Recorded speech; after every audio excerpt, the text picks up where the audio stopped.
Ganto lang mga senpai gamitin si Hisoka. Dalawin ang MM ng kalaban. Tulad nito, bang! Balik sa mid, then balik ka ulit sa MM ng kalaban. Pusoy sa barahan ni Hisoka. Sabay tipi-tipi in your face. Uy, pinasok ako ng alo.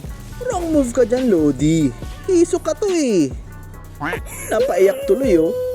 Kumikibo no magician. Oh, diba? Eto na, balagbaga na dito. Bang!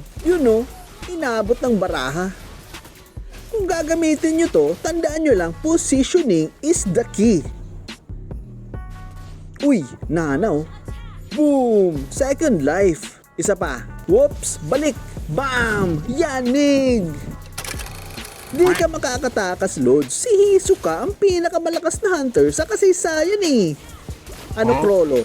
Angal? Sama mo pa si Jin. Pagsabayin ko pa kayong dalawa eh.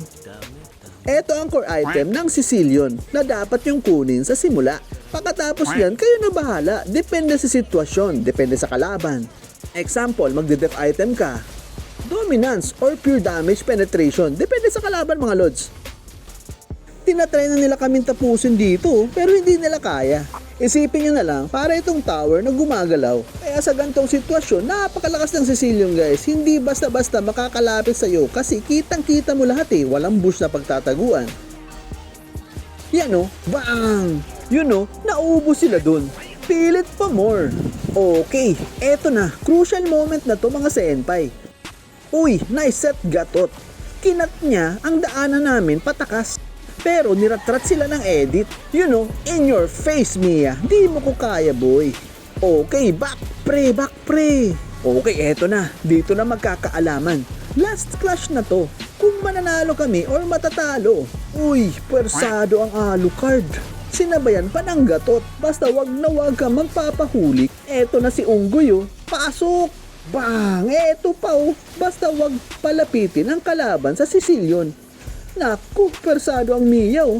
Eto oh, boom! Pag naubos kami doon ni Mia, wala na. Push na yun. Grabe, hirap ng game na to ah. Sana may natutunan kayo, Lods. Yung mga gustong mag-Sicilian, ganyan lang gawin nyo. Mag-stack kayo at positioning is the key. So, paalam!